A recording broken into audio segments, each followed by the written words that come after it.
WEC at Monza, F1 at Silverstone, IMSA at Motorsport, as well as DTM, Aussie Supercars, Trans Am, FRECA, FIA Karting, and the 24-hour series.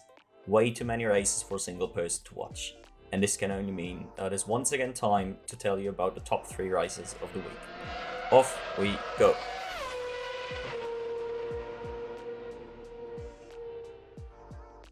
The third round of DTM is happening on Germany's only street circuit this weekend.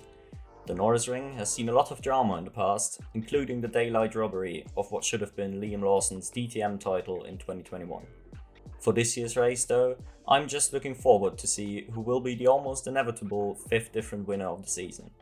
Can Thomas Preining keep his amazing form going to finally find his first win of the year? Will defending champion Sheldon van der Linde have the car to defend his title?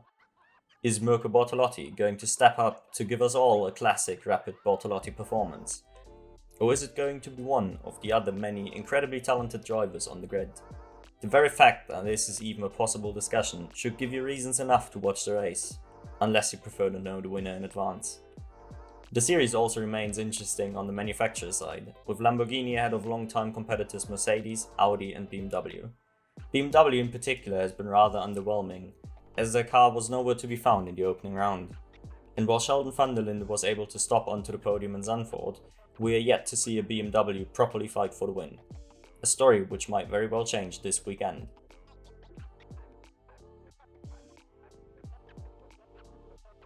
The 6 hours of Monza is coming up over in WEC, and since it is officially the post-Le Mans part of the season, it is a good time to start considering the overall championship as well.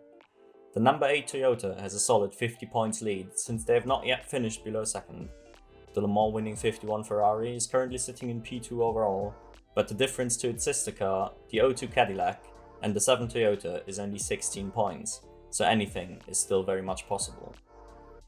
New BOP adjustments will also be in play, which sees nerves for the Le Mans winning Ferrari in particular, while Cadillac will profit from a 14 kg weight reduction. This means what we learned during Le Mans will be somewhat irrelevant. The only thing I'd be reasonably confident in predicting is that the Peugeots should continue their comparatively good form, considering the track characteristics of Monza are somewhat similar to Le Mans. LMP2 has without a doubt the closest championship battle, which makes it kinda sad to think about the category's departure from WEC next year. The WRT run number 41 leads, as they are consistently hard carried by Louis Delatraz, who is having an absolutely incredible year in prototype racing. Teammate and Polish racing legend Robert Kubica shouldn't need any more introduction really, and is another very solid piece in their championship run. 23-year-old Angolan Rui Andrade is probably their weakest point, as he struggles to shine against his silver peers like Dorian Parr and Sean Galal. He has still been getting better over the course of the season, and can certainly keep the car in the mix, allowing Delatraz to do his thing later on. P2 in the standings is the Le Mans winning number 34 Inter-Europol competition, which is only 4 points behind the number 41. Luca Scherer is without a doubt their breakout star, as the 24-year-old from Switzerland has been banging out really good drives all year long. The consistently underrated but vastly experienced Albert Costa serves as a good right-hand man, while Silver driver and team principal Jakub Smirkowski is at least also able to keep their car in the mix. Although this particular dynamic might still give the 41 the edge, as it effectively negates their biggest weakness.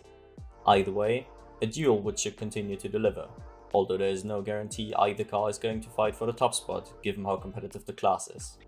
I personally believe the number 63 Prema is due a win, but that may just be me.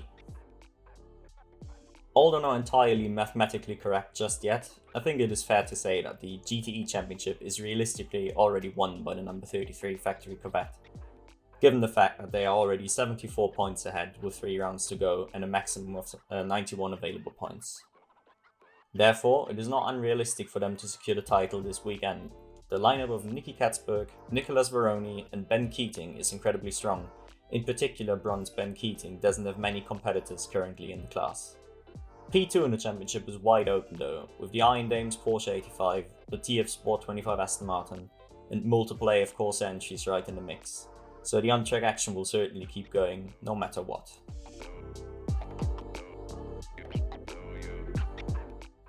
Since I talked about the ongoing title fight in F2 last week, I figured it would be the perfect time to do the same for Formula 3.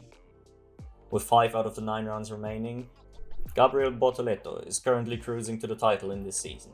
The Brazilian is almost 40 points clear of his competitors, a margin difficult to overcome without some form of disaster weekend for Bortoleto. This is looking quite unlikely at the moment though, as consistency has really been his main strength, with only a single finish outside the points in the first sprint race of the season. The championship battle does get incredibly intense though, as soon as you look down to the battle for P2. Pepe Marti, Dino Beganovic, Zach O'Sullivan, Gabriel Mini, Paul Aron and Franco Colapinto are only separated by 15 points. With only 4 rounds left, any big swing among those drivers is likely to have lasting implications for the season's results and by extension their career as a whole. Among these drivers, I am currently most interested in Gabriele Mini. The 18-year-old Italian has clearly shown that he's the quickest among his pretty strong high-tech teammates, but occasionally struggles to keep the car out of trouble for those vital points. Together with the Prema boys, he seems like the most likely candidate for a late-season championship charge, if there is going to be one at all, but only if he can sort out his errors quickly.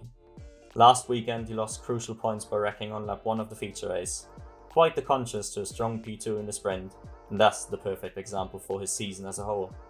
Silverstone will give him and the others the opportunity to turn things around before the next doubleheader in 2 weeks' time.